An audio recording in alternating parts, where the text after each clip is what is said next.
There's not a mother in this world who would watch her child cry in the street, stand and watch her weep.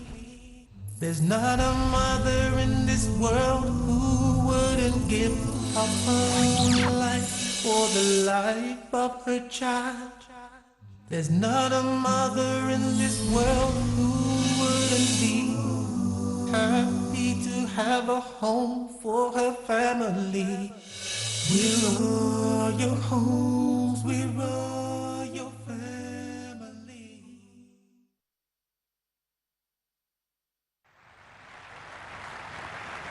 May we have the next question from the gent side in the rear? This is Shekhar here. I'm so grateful to the IRF that we get this opportunity to ask you some questions. And for the first time, I've seen you, and I'm glad that I can ask you a simple question. I am a businessman, and one of my, or rather my only hobby is studying religions. So one of them, obviously, being the Quran.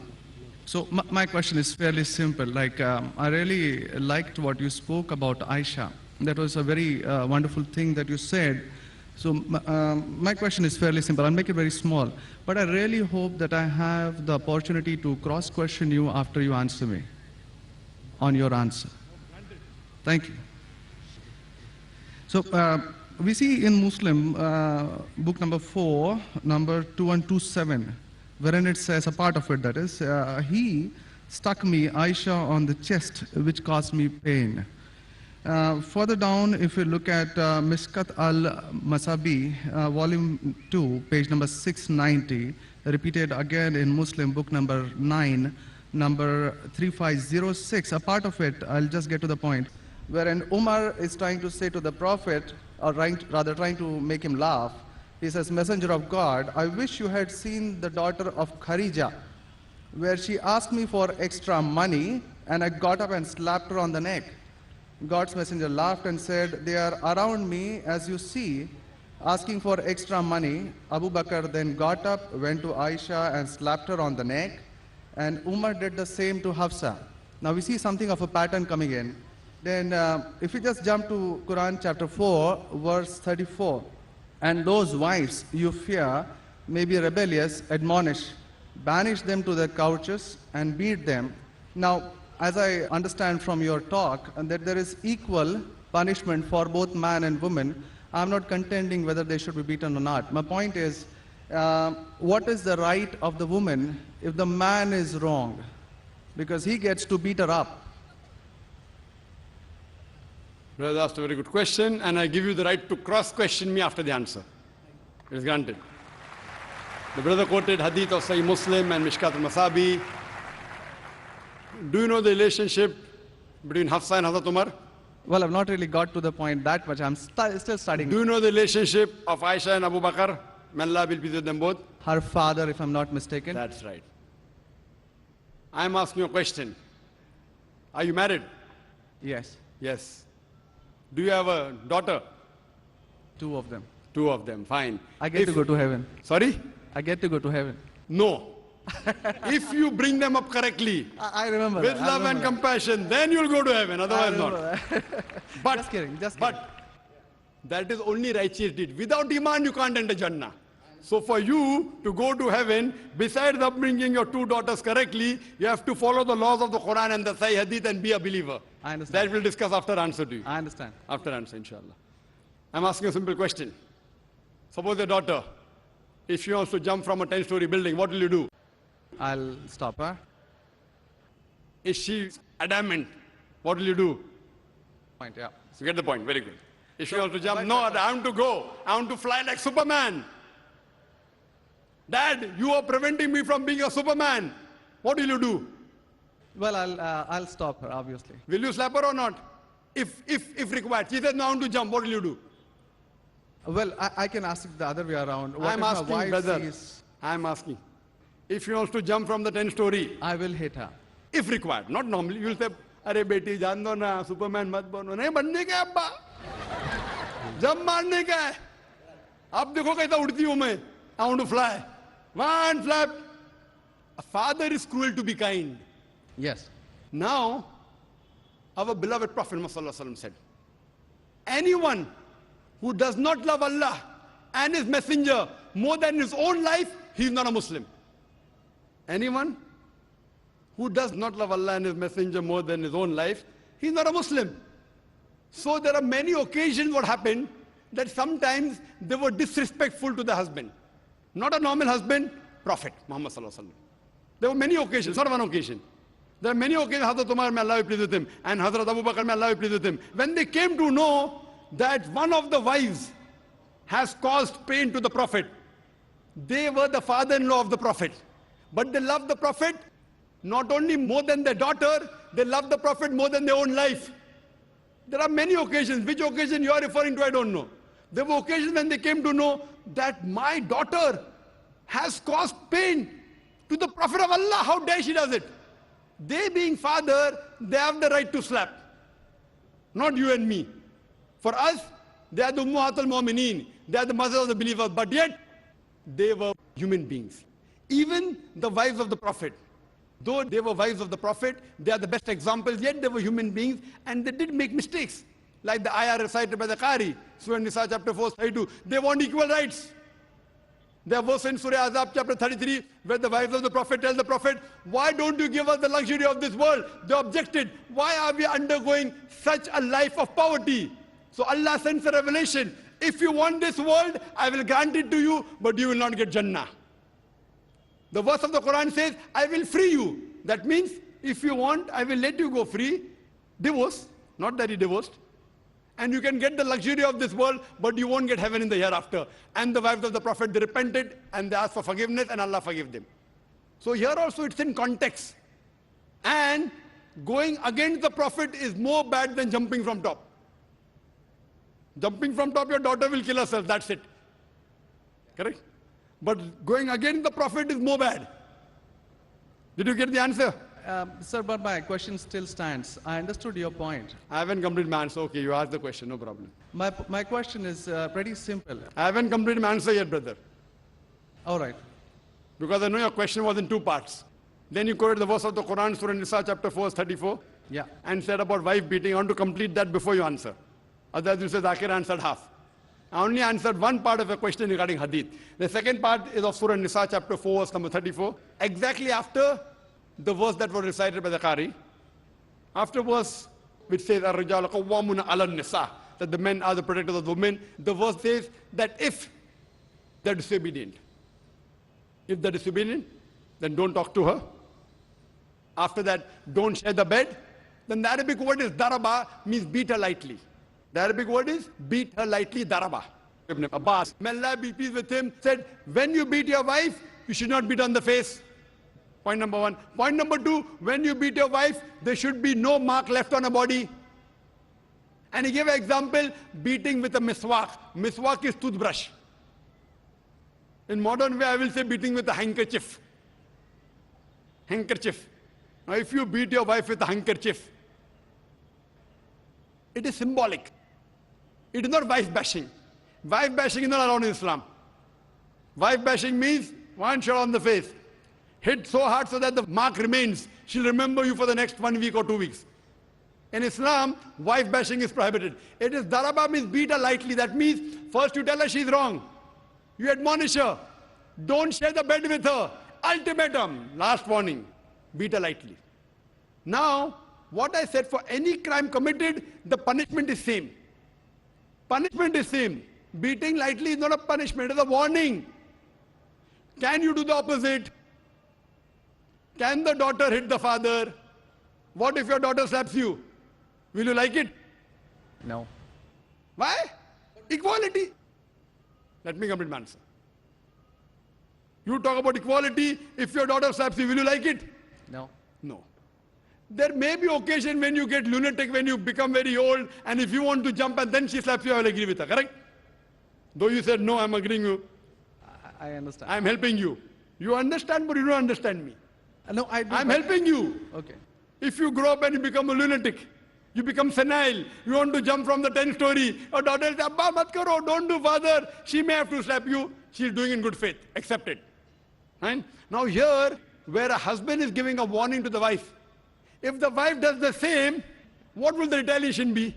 Imagine, suppose there's a massive person, bodybuilder comes and acts macho with you. If a small man comes, maybe you'll hit him. A macho person, Arnold Schwarzenegger comes and tells you something, will you hit him? Will you hit him? No. Though you may have a lot of guts, but Arnold Schwarzenegger, no. Why? Similarly, since Allah says in the previous verse, man has been given more strength than the woman. So a physical warning, a symbolic warning, a man can give to a woman can't give to a man. A woman can't. There are other things. There are other things she can do. Such as? Such as, for example, if she has to cook food in the house, it's the duty of the husband to get market. She can refuse to cook. If you don't get market, I will not cook. She can object. Very well. She can object saying, I will not cook. It's an objection on her part. If, for example, he's not offering salah is important, she can object nicely, with love and affection. My dear husband, please offer salah. Then she may get a little bit angry also, no problem. Getting angry with husband is not allowed, unless it's for the sake of Allah and His Rasul. But not physical. She can't get physical. If she gets physical, there will be retaliation. It will never work. Imagine your wife slapping you. Will you leave her? Fine, you may say, Jando. So, what do you realize? This is a symbolic beating. What the Western media has done, they portray as though it is wife bashing. Where is wife bashing? You know the hadith also. So, because of that, Islam is the best way of life. It shows you how to lead life with your wives also. Hope that answers the question. If you have any counter question, you're most welcome, brother. Yes, actually 2 points on that. Who wouldn't give up her own life for the life of her child? A friendly message by Dr. Zakir. Win over your enemy. In this age of hatred and animosity, our all-loving Creator has prescribed the formula for winning over your enemy in the glorious Quran, in Surah Fussilat, chapter 41, verse number 34. Nor can goodness and evil be equal. Repel evil with what is better. You will see that he with whom you had enmity will become your close friend. Do not defeat your enemies, but rather win them over. Win their hearts and win their minds. Pulse TV, the solution for humanity. Who wouldn't give up her own life for the life of her child? Hope that answers the question. If you have any counter question, you're most welcome, brother. Yes, actually 2 points on that. Primarily, the first thing that is said is a daraba, which means basically tapping. And as I understand from the Hansword dictionary, it comes from the word idrib. And now, if you look at it, the Arabic word is used in 2 ways. One, to strike up a poem, the word idrib, from which the word darwa is taken out. The first is to strike up a poem, and the second, which is used 12 times in the Quran, is a physical action of striking. You said strike off? Strike up a poem, or Strike second, up a poem. strike up a poem, metaphorically. Second part is the physical action of striking. It's used again in Surah 8:12, wherein it about an angel strike off their heads, strike off the very tips of their fingers. The same word is used. So how can the same word be interpreted there as lightly, but here as Very cutting good off question. the second part? Very good question. Very good question. The second part is that if we come back to Sahih Bukhari, volume 7, number 715, again, the respectable, I truly mean that, respectable woman Aisha, a great scholar, I read about her, narrated, Aisha said that a lady came wearing a green veil and complained to her, that is Aisha, and showed her a green spot on her skin caused by beating. It was the habit at that time for women to support each other, means when they get beaten up, so you support each other. So when Allah's messenger came, Aisha said, I have not seen any woman suffering as much as a believing woman look, her skin is greener than her clothes. That was my second part. As for second part, I'll answer first and first part, I'll answer second. No problem. She's complaining to the Prophet that somebody has done injustice to her. It doesn't end saying the Prophet agreed with it. If someone has done injustice, if we read ahead in some other hadith, the Prophet may have done justice to her. It doesn't say that someone beat her and the Prophet agreed with it. Correct? She's just reporting that maybe there is injustice done to a woman. That's it. The moment she's complaining means she's disagreeing with it. She didn't say, Prophet, I heard a very good thing I saw, that the woman was beaten up. The moment she's complaining means the wife, Hazrat Aisha, may Allah be pleased with her, disapproved of it. So the lesson we get from this is, no one should beat the woman such a way that she becomes green. But sir, see, the exact statement she makes is that I have not seen any woman, that's Aisha herself, it's not my interpretation, I have not seen any woman suffering as much as the believing woman. So we see at the time of Muhammad that women were really in very, very bad shape, even though... You know there are hadiths saying, I have not seen a person, a believing person like Hazrat Bilal suffering. What was he suffering from? His master tortured him and said, don't say there's one God and I will leave you. Hazrat Bilal, may Allah be pleased with him, on that death stone, he's agreed to die. He will say, I will not denounce Allah. I will keep on saying, La ilaha illallah Muhammad Rasulullah. There's no God but Allah and Prophet Muhammad is a messenger. He's taking the pain. That means if I say Hazrat Bilal is a believer who is being tortured, that does not mean that what act that's being done on Hazrat Bilal, may Allah be pleased with him, is right. It is wrong. But he's a believer who's taking the pain. In this context, we have to see the context and go to the Shara. You have to see Fath al-Bari. And what was the woman? Was she, what was she? Who tortured her? Was it the master? Was she a slave woman? You have to go to the Shara. I'm not a muhaddith. I'm telling you what the answer can be. You have to go to the Shara and find out. Why was she? Who hit her? Who beat her? Did the husband do? Was the husband a believer? There are 10,000 reasons. But Just sir, because... excuse me, in Mishkat al-Masabi, Brother Shekhar, volume 2. Brother Shekhar, Yes. what I would like you to do, there are so many people waiting at all the mics. Precisely, concisely, I would like you to put your question in a few words and then close. Because you've got such a big sheaf of papers, there are many people I see waiting with small slips just or one something. question. So we cannot allow this whole thing to go on. This is not a debate session, it's a question and answer session. I want you to put your question in the next 4 sentences. Let Dr. Zakir answer so that all the many ladies standing there here also get a chance. We have exactly 1 hour, 12 minutes left. We have occupied 20 minutes already. Brother, initially you asked 2 questions answered. You said, I want a counter. What counter you gave? In the counter, you're asking 1 more question. I don't mind answering your 100 questions, but in this rule, 1 question at a time, go behind the queue, no problem. You ask 2 questions, give the answer. You said, I want a counter question. With the counter question, you're asking 1 more question. So, I'm very kind, I don't mind. I would love. After finishing, you can come in the cabin. And inshallah, I will answer all your questions. I want to ask you, after I answer your question, what will you do? Will you believe in the religion Hazrat Aisha believed? Yes or no? I yet have to answer your counter question. Well, it's not just this 1 point. There are many, many more. I'll answer inshallah all. How many are there? 10, 20, 50, 100? How many? Well, we can sit on that. How many approximately? Well, there are many more. I have not How really many? counted 10, 20, 100, 1,000, 10,000? How many do you have now in your mind? Well, I do have. How many? 10, 20, 30? How many?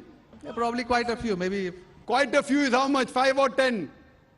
Approximately. I don't know, maybe 100 questions. 100 questions we have? Brother, after this session is over, we sit together. Okay? Write down all the 100 questions. Inshallah. Inshallah. I will try and answer everyone. Okay? I request you, we'll spend the full night together. I don't mind, because you're a seeker of truth. And I'm also a seeker of truth, and my job is to try and clarify the truth. Not that I'm a scholar. I will try and answer all the 100 questions. But I doubt whether you'll be able to write 100 questions. I doubt. Coming to your main counter question, brother. That will be basically counter question. Counter question of yours is that daraba has got 2 meanings. One is strike off the head. You ask me then, how do you come to know which is correct? Correct? Exactly. In the counter question, don't ask 1 more question. That means you're breaking the rule. Sir, I'm just refuting what you said. Not refuting. See, you asked a counter question. Counter question was of daraba, has got meaning of striking. That is the counter question. In that counter question, you asked one more question. You can't ask one more question in a counter question. You can ask one counter question, but that was a fresh question that you asked. Now coming to your question of daraba. You said striking, I agree with you. How do you come to know one time it is lightly beating, one time it is striking of the head? You know the verse in the Quran is there, in Surah Maryam, chapter 19, verse number 47. Mary, may Allah be pleased with her, she says, when Archangel Gabriel says that you shall have a son. So she says, how shall I have a son when no man has touched me? How shall I have a son when no man has touched me? Now if you go to the Lugha, your hands wear dictionary, all lanes, I believe you read many dictionaries, all this thing on the internet. It's not difficult. You go on the internet and type, you'll get 100 questions against Islam. Not 100, you get 1,000. Very easy. Not that a person has done research. If you had done research, you'd have come to know who was whose father and who was whose husband and mother, everything. But you go on the internet, you get this very easy. Now, the Arabic word masa has got two meanings. Physical touch, it means sexual touch. So when Mary, may Allah be pleased with her, she says, how shall I have a son when no man has touched me? It is understood, it is not physical touch, it is sexual touch. Correct? Yes. Similarly, there are several verses in the Quran. Now when there are 2-3 meanings, even both can be correct or one can be correct. To have more details, you go to the Hadith. Hadith is the commentary of the verse of the Quran. Correct? Maybe the same word has got two meanings. In that verse, it means meaning number 1. In the second verse, it meaning number 2. Hadith is the commentary. So when we go to the Hadith of this Surah Nisa, chapter 4, verse 34, talking about daraba, there the Prophet said, do not beat on the face. Do not leave a mark. Beat like a toothbrush. I gave the answer, but you were so much concentrating on the notes you have that you forgot my answer. If you have heard my answer, that if there are 2-3 meanings, all meanings may not be right. Maybe one is right, maybe 2 are right, maybe all 3 are right. Therefore, you have to go back to the Prophet. The Quran says, Atiullah, Atiur Rasul. Obey Allah and obey the Messenger. So when there are 2-3 meanings, you have to go to the Hadith and find out what did the Prophet mean by that word. So there when it says strikes off the head, it means strikes off. Here it means strike lightly. So therefore, if you know the supplement to the commentary of the Quran, it's the Hadith. Without the authentic Hadith, you cannot understand Islam. So a Prophet said, it means beat lightly, like beating with a toothbrush, don't beat on the face, don't leave a mark on the body. So these are the guidance given by Rasul. Therefore, it is obligatory that besides the Quran, you have to follow the authentic Hadith. Hope that answers the question, and inshallah, I'll wait for you after 10 o'clock in the speaker's lounge, inshallah. Yes, Brother Shekhar? Thank you. And since you have 2 daughters, you said you have 2 daughters and you want, sorry? And one son. The son, there's no hadith saying the son will take you to Jannah here. Yeah. If he becomes the pious son, and if he prays for you, inshallah, even he will be a path to Jannah. What I want to see to it that besides good deeds, you even have faith. Faith is one of the important criteria to go to Jannah. And since you have an urge to go to Jannah, to paradise, inshallah, I pray to Allah subhanahu wa ta'ala, may He make me the zarya, the pathway to take you to Jannah, inshallah.